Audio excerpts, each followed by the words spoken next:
Je suis Juliette Dargan. Depuis toute petite, j'aime écrire des histoires originales. Je suis aussi musicienne et chanteuse. J'ai imaginé 25 histoires de fantômes, de créatures ou rencontres paranormales. Elles sont basées sur des légendes urbaines ou des faits réels, souvent dans des lieux emblématiques ou très chargés spirituellement. Je vais vous emmener tout autour du monde, en immersion dans d'autres réalités, en mots et en musique. Alors installez-vous confortablement et suivez-moi pour découvrir mes rencontres surnaturelles.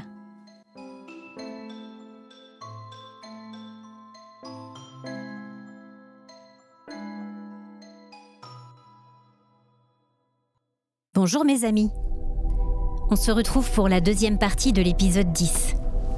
Souvenez-vous, dans l'épisode précédent, Charles, Marie et Niels, 3 chasseurs de fantômes aguerris, étaient en pleine exploration des catacombes d'Édimbourg et avaient eu un contact étrange et inquiétant avec une entité appelée Jane lors d'une séance de Ouija. Vous écoutez Rencontres surnaturelles, épisode 10, partie 2, la proie.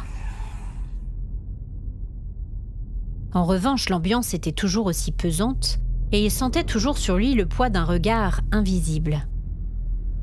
Alors qu'il se relevait pour se diriger vers l'escalier et la sortie à son tour, il entendit à nouveau le rire cristallin quelque part devant lui et il lui sembla que l'obscurité se matérialisait soudain d'une autre manière, comme si elle devenait plus dense, plus épaisse. Il lui semblait même entrevoir les contours d'une silhouette, beaucoup plus petite que lui, fine et féminine. Elle se tenait juste entre lui et les premières marches de l'escalier. Jane, c'est vous ? Il entendit un murmure à son oreille, comme un souffle glacial murmurant son prénom. Sans demander son reste, paniqué, il avança droit devant lui et traversa la silhouette. Cela lui donna l'impression de plonger en eau glacée. Et il grimpa les marches 4 à 4 en essayant de s'éclairer du mieux possible dans sa course paniquée et quelque peu maladroite. Quand il arriva dans les caves du bar, il ferma la porte donnant accès aux catacombes et traversa tout l'établissement. Il ne trouva aucune trace de ses 2 amis.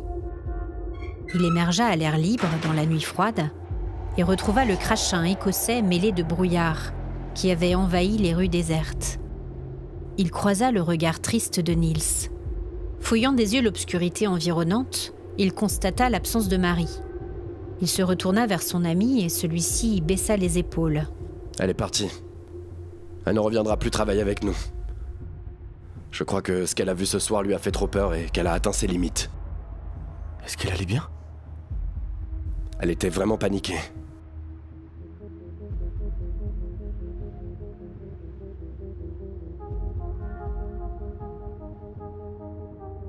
Charles eut un petit pincement au cœur. Cela faisait plusieurs années qu'ils menaient leurs enquêtes tous les 3. Marie était devenue une véritable amie, et elle brillait par sa gentillesse et sa simplicité.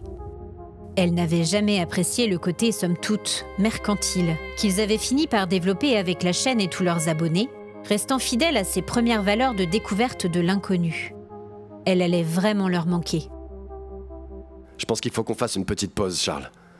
Il s'est vraiment passé trop de choses ce soir. Ok, je comprends, Niels. Ils refermèrent l'établissement et déposèrent la clé dans la boîte aux lettres, comme cela était convenu avec John, le propriétaire, et ils partirent chacun de leur côté. Dans la voiture, Charles se sentait fatigué et énervé, mais surtout il n'arrivait pas à se défaire de cette sensation d'être toujours observé. Que des yeux inquisiteurs le suivaient et scrutaient chacun de ses mouvements. Arrivé chez lui, il essaya de mettre de côté tout ce qui s'était passé ce soir, en essayant de se concentrer déjà sur le montage de l'épisode. Ils avaient beaucoup de matière, et il espérait que tout avait été bien enregistré sur les vidéos. Il repensa un moment à l'esprit de Jane qui était visiblement restée bloquée, errant pour toujours au fond des sous-sols d'Édimbourg, et il éprouva une certaine pitié pour la jeune femme qu'elle avait dû être à une période. Il espérait vraiment qu'elle réussirait à trouver l'apaisement dont elle avait besoin. Une semaine plus tard, il était toujours en plein montage et effectivement, les preuves accumulées étaient juste énormes.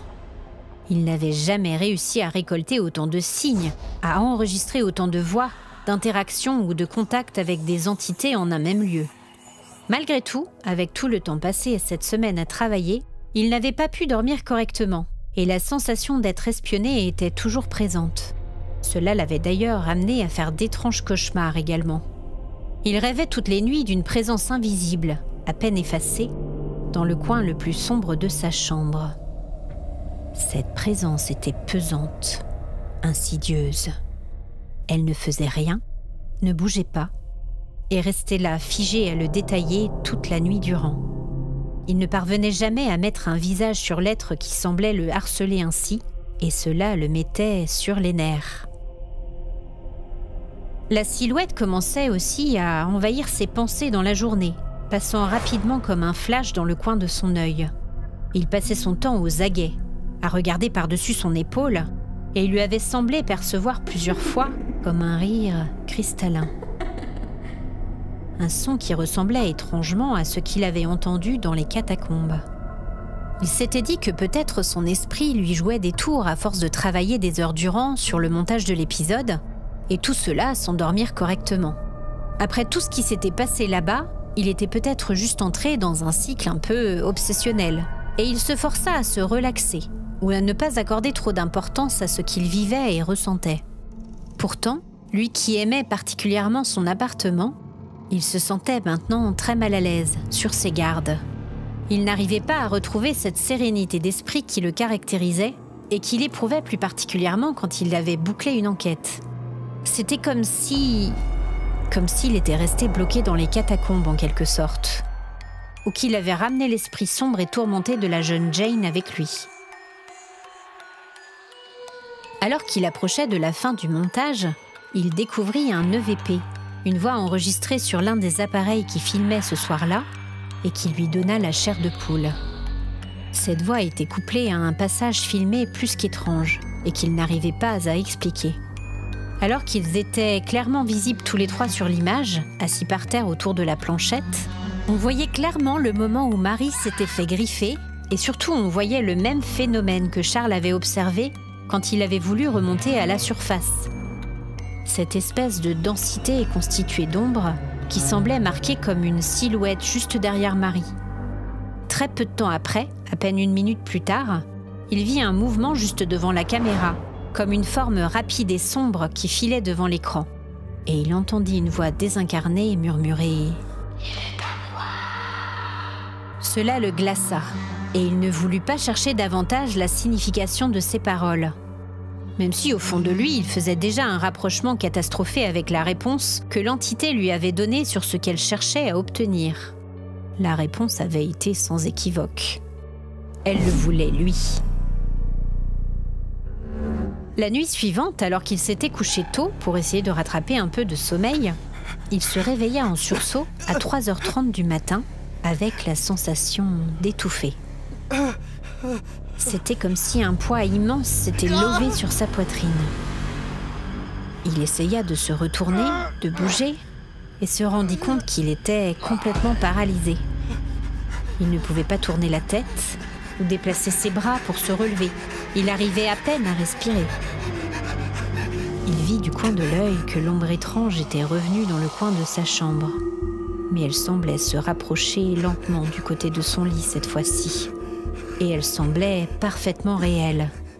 Il la suivit des yeux et la regarda horrifié, évoluer lentement comme un long serpent sinistre pour se lever sur sa poitrine.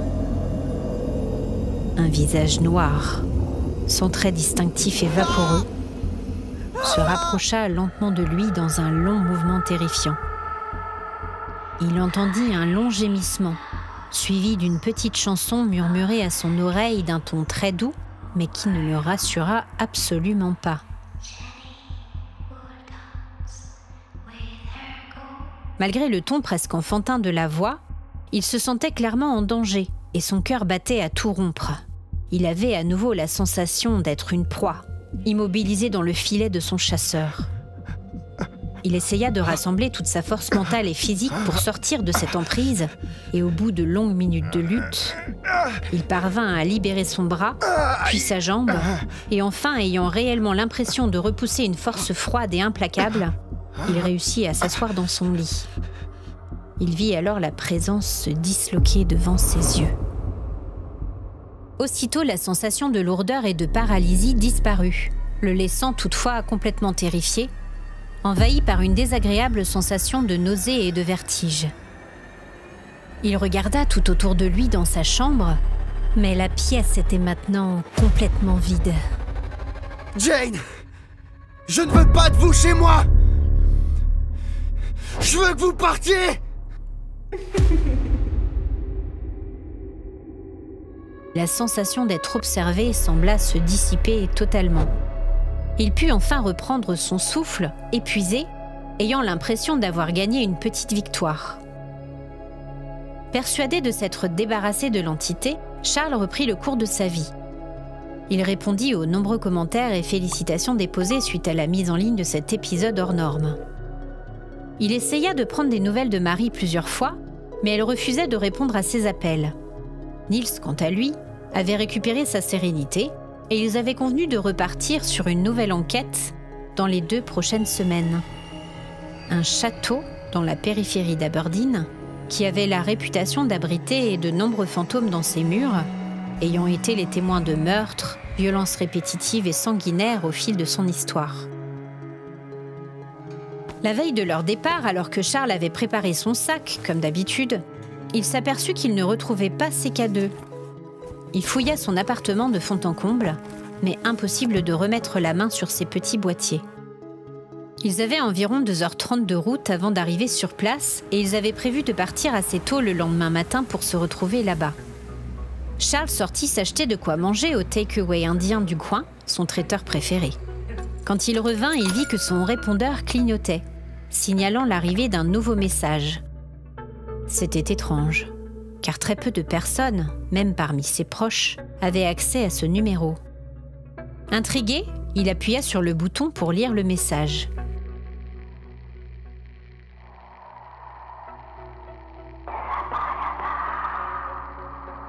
C'était la voix de Jane. Redressant les épaules et décidé à ne pas se laisser intimider, Charles effaça le message et alla se coucher.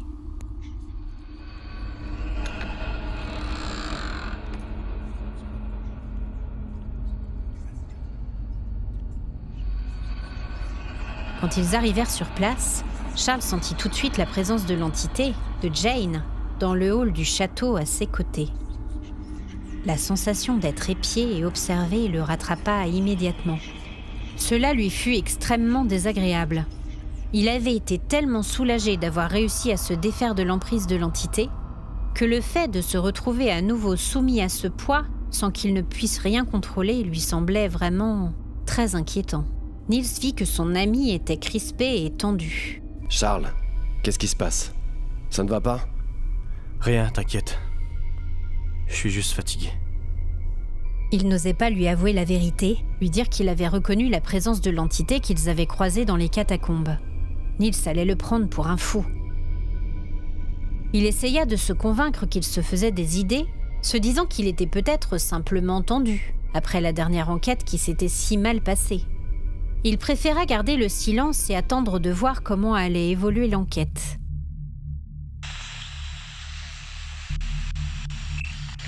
Oui. Y a quelqu'un?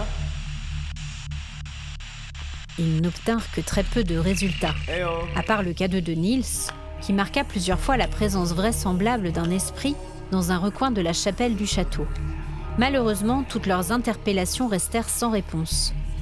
Charles, j'ai une idée. Ouais? On va refaire une séance de Ouija, pour voir si on obtient des résultats aussi encourageants que la dernière fois. Charles hésita très longtemps. Il s'installa sur la longue table en bois, qui avait vu de nombreux banquets au fil des siècles, et sortit la planchette. Les 2 amis mirent leurs mains sur la goutte, après avoir ouvert la séance, et attendirent un signe. Il y a quelqu'un ici avec nous?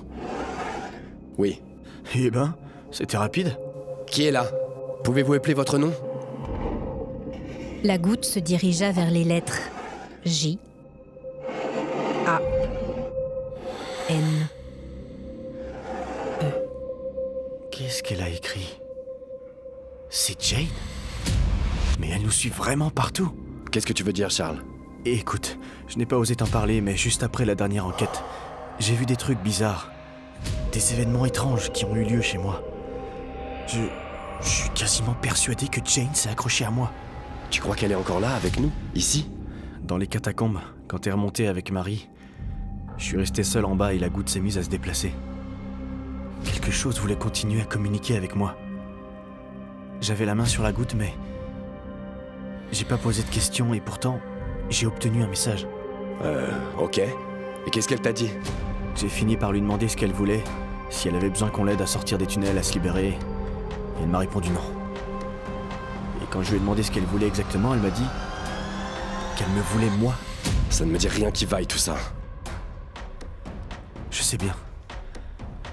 Et chez moi, j'ai entendu un message sur mon répondeur dans lequel elle me disait de pas venir ici. Et c'est maintenant que tu me le dis? Nils, j'ai cru que je déraillais. Que j'hallucinais. Nils se tut un moment et son regard pensif se perdit dans la pièce. Écoute, Charles, je pense qu'on vit là une vraie opportunité. Faut que tu gardes le contrôle, d'accord? Que tu l'empêches de prendre trop d'emprise sur toi. Mais je pense que ce que tu vis, ça n'arrive qu'une fois dans la vie. Où veux-tu en venir? Eh bien, imagine un peu, pour la chaîne. Tu as vu le nombre de vues, de partages et de commentaires sur la vidéo de l'enquête dans les catacombes? Imagine si on pouvait avoir les mêmes résultats à chaque enquête. Grâce à ta nouvelle petite amie fantomatique, on pourrait obtenir des interactions et des résultats qu'aucune autre équipe d'enquêteurs ne pourra obtenir. À chaque enquête. Nils, je pense pas qu'exploiter mon lien avec cette fille soit la meilleure idée du siècle. Elle est imprévisible et elle est très puissante, crois-moi. Et puis, ce n'est pas très respectueux. Tu prends tout ça beaucoup trop au sérieux. Tu verras, tu n'as besoin que de quelques réponses à tes questions. Une petite manifestation par-ci, par-là, et nous aurons tout dans la boîte. On va faire un carton. Il désigna d'un signe de tête la planchette sous leurs mains. Allez, vas-y, pose-lui des questions. Demande-lui qui elle est, d'où elle vient et pourquoi elle est là. Charles regarda son ami comme s'il le voyait pour la première fois. Jane, que voulez-vous? À nouveau, rapidement, la goutte désigna les lettres T, O, I. Vous ne pouvez pas m'avoir moi, Jane. Je ne vous appartiens pas. Je ne veux pas que vous me suiviez partout. Nils lui jeta un regard dégoûté. Jane, bien sûr que Charles est content de pouvoir communiquer avec vous. Moi aussi, je le suis. Mais à quoi tu joues, Nils? On est là pour la même chose, toi et moi, Charles. Nils lui fit un petit sourire froid et haussa les épaules en désignant du menton la caméra accrochée à l'épaule de son ami. Jane, avez-vous de mauvaises intentions vis-à-vis de Charles? La goutte ne bougea pas. Qu'est-ce que vous lui voulez? Le pointeur épela lentement l'emmener. Jane, je vous l'ai dit, je ne viendrai jamais avec vous. Je ne vous appartiendrai jamais. Vous devez me laisser tranquille. Je vous demande de partir.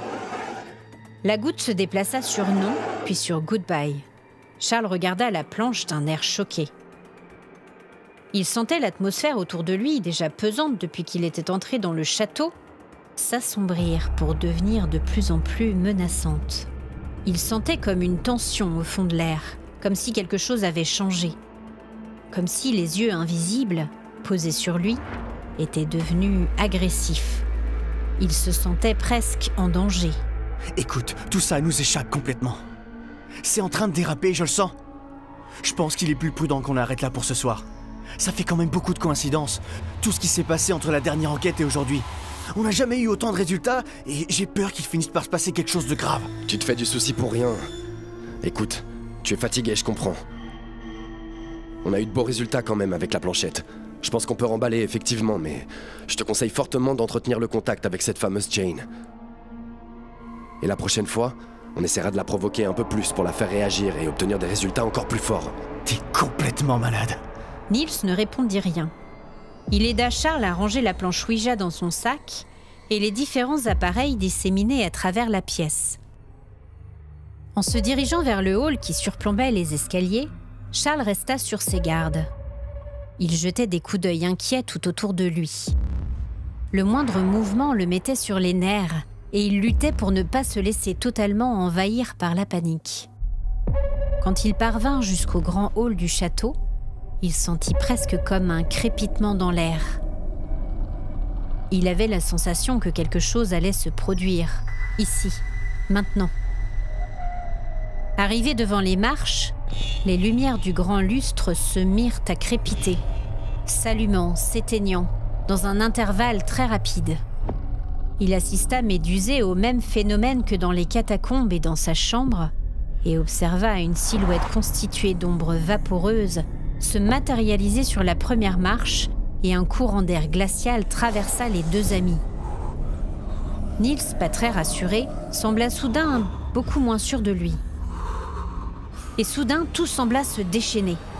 Les portes des quelques pièces donnant sur le hall se mirent à claquer brutalement et à vibrer. Le grand lustre se mit à se balancer, et enfin une voix désincarnée résonna autour d'eux. Charles et Niels, pris de panique, s'engagèrent 4 à 4 dans les escaliers, essayant de s'échapper le plus vite possible. Une force implacable les poussa l'un et l'autre comme des fétus de paille. Et leurs corps désarticulés dégringolèrent les marches de pierre en une danse macabre. Ils s'échouèrent en bas des escaliers, battus, cassés et sans vie. Une large flaque rouge, s'échappant paresseusement de leurs deux formes et contrastant avec le marbre blanc de l'entrée du château, maintenant complètement silencieux et calme.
the most.